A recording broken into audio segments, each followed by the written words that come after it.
Assalamualaikum Mas Bro ya, kembali lagi dengan kita nih di Fajar Daily. Dan kali ini kita akan jawab pertanyaan dari Mas Bro. Jadi seperti ini pertanyaannya Mas Bro ya, gimana caranya bersaing dengan toko retail modern ya, Alfamart, Indomaret, Alfamidi, Ceriamart ya, dengan toko kita. Padahal toko kita tuh kecil dan jaraknya hanya beberapa meter. Kira-kira seperti itu ya pertanyaannya, dan kita akan bahas Mas Bro. Oke, tapi sebelum kita bahas tipsnya gimana cara bersaing dengan mereka, kita akan bagi share info dulu, sedikit pengalaman kita waktu bekerja di toko retail modern. Kita bagi pengalaman dikit ya. Dulu kita pernah bekerja di salah satu dari mereka ya, salah satu retail itu ya. Dan menurut pengalaman kita, mereka itu buka toko, misalnya buka Alfamart atau buka Indomaret atau buka Ceriamart, itu mereka survei dulu bro. Dan cara surveinya adalah menghitung warung. Gila nggak? Jadi gini, kalau misalnya suatu daerah itu ada permintaan mau buka toko, misalnya franchise gitu, ada bos yang mau buka toko, terus pihak retailnya itu akan survei ke wilayahnya, ada berapa warung di situ.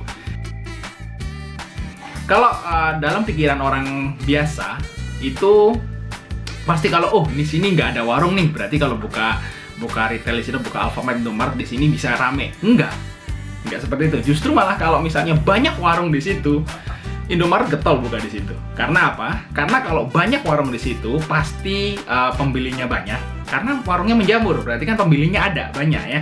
Apalagi ada warung-warung gede-gede, rame-rame. Berarti kan di situ potensinya gede banget. Nah, di situ Indomaret, Alfamart buka pasti di situ tanpa lama-lama. Jadi gitu ya Mas Bro. Justru kalau misalnya di daerah yang warungnya cuma dikit, kok orangnya sepi, dia nggak mau warungnya dikit. Justru kalau yang warungnya banyak berjejer-jejer lah, itu biasanya Alfamart, Indomaret tuh buka di situ. Oke, itu aja infonya Mas Bro tentang pengalaman kita dulu waktu bekerja dengan mereka. Dan sekarang kita ngasih tips ya, gimana cara kita bertahan ya kalau posisi kita sebagai warung yang ditempel gitu ya, ditempel dengan Alfamart, Indomaret. Ada beberapa cara Mas Bro. Ikut tips ini ya, ada 5 cara. Oke, yang pertama Mas Bro ya. Yang pertama itu Mas Bro itu jual produk yang berbeda dari Alfamart dan Indomaret. Oke, bagi Mas Bro yang bingung produk apa yang berbeda, Mas Bro masuk aja ke Indomaret ya. Sering kan masuk ke Indomaret ya. Di situ jualan misalnya odol. Ya, di situ jualnya apa nih? Misalnya cuman Ciktaden, Pepsodent kan pasti ada. Terus formula mungkin ya. Terus Mas Bro itu coba deh ke grosir, kayak misalnya Indogrosir atau semacam toko retail tapi yang wholesale itu, yang buat pulaan. Nah, di situ lihat tuh bagian odol apa aja yang ada. Terus Mas Bro itu jual barang yang nggak ada juga gitu. Misalnya, Pepsodent pasti harus ada nih. Nah, Mas Bro stok. Saingan dengan Indomaret tentunya ya. Terus ada satu produk lagi yang produk lokal, misalnya sikat gigi apa gitu ya, misalnya gigi siwa atau apa, Mas Bro jual itu dengan harga yang relatif lebih murah. Jadi istilahnya Mas Bro itu punya produk jualan itu yang berbeda dengan Indomaret atau Alfamart, seperti itu Mas Bro. Jadi istilahnya itu produk substitusi. Biasanya kalau di daerah-daerah itu ada ya produk-produk lokal gitu ya. Nah, Mas Bro tuh jual tuh ya, biar Mas Bro itu istilahnya itu nggak perang harga sama Indomaret dan Alfamart. Oke, terus tips yang kedua, kulak di supplier tangan pertama Mas Bro. Ini modalnya memang harus gede, tapi ini bisa jadi solusi. Jadi Mas Bro nantinya akan jual lebih murah dari Indomaret dan Alfamart. Bisa Mas Bro ya. Kebanyakan malah warung-warung kelontong itu jualnya lebih murah kok daripada Alfamart dan Indomaret.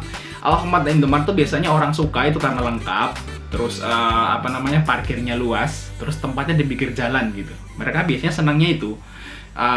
Dan kalau harga sih kebanyakan itu lebih murah warung kelontong. Tapi kalau warung kelontong kan harus ribet ya, harus belinya juga harus ngomong ya. Kadang-kadang orang kan nggak suka tuh ngomong kan, seperti itu. Tapi Mas Bro bisa jual lebih murah kalau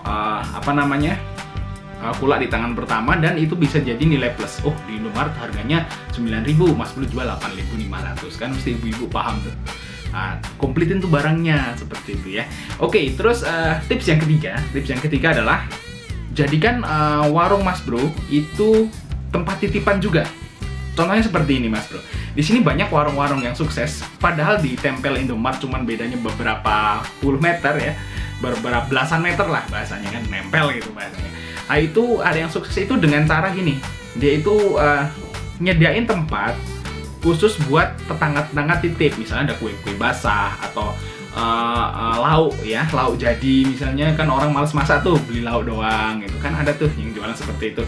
Terus snack-snack tradisional daerah situ, jadi titip jual gitu. Jadi buatin misalnya tokonya separoh separuh buat tempat titip-titip tetangga. Nah, itu kan pasti di Indomaret nggak ada, masa iya di Indomaret jual sayur tongkol, di Indomaret jual tongseng kambing, jual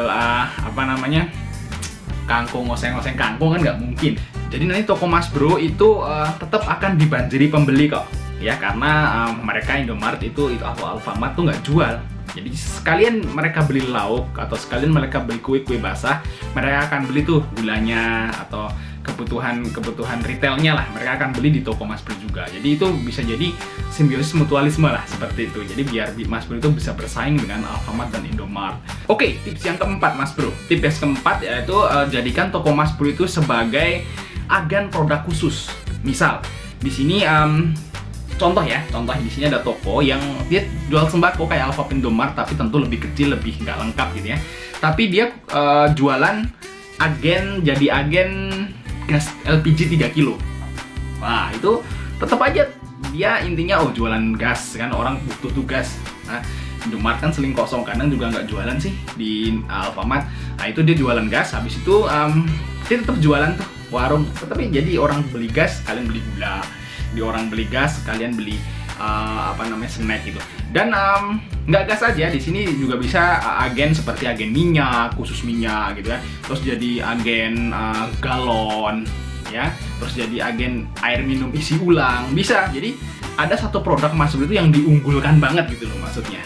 Ya seperti itu, jangan nggak ada nih produk unggulan. Wah, kalau nggak ada seperti itu nanti ditempel Indomaret pasti habis, gitu ya. Oke, itu tips yang keempat. Terus tips yang terakhir, yang kelima, pindah bro. Tips yang kelima itu sedih banget ya, pindah. Karena ya kebanyakan sih emang kalau misalnya wilayah radius 100 meter, radius itu bulat 100 meter, yang udah ditempel Indomaret tuh kebanyakan toko mati. Seperti itu Mas Bro ya. Ya memang lama-lama hidup ya, lama-lama semakin nggak laku kan lama-lama tutup sendiri. Ini udah fakta Mas Bro ya, fakta Mas Bro, nggak usah protes, ini fakta banget. Bisa radius 100 meter itu warung-warung kecilnya mati, kecuali ya warung-warung kecil khusus tadi ya, ada yang jual gorengan, ya ada jual lauk, ada jual kue basah, terus ada toko yang jualan gas, itu sih biasanya yang buka. Tapi kalau khusus yang jual retail plus sama plug dengan Indomaret tuh kebanyakan mati. Karena kita udah kerja di situ 4 tahun bro, kita tahu lah siklusnya. Oke, mungkin sekian informasi dari kita Mas Bro, jangan lupa untuk like ya, tapi tetap semangat Mas Bro ya, tetap semangat. Jadi rezeki itu udah ada yang ngatur, jadi kita hanya bagi share info aja gimana sih cara bertahan gitu Mas Bro, biar Mas Bro itu ya gimana tetap berusaha gitu, tetap semangat gitu ya. Oke, sampai ketemu di video berikutnya.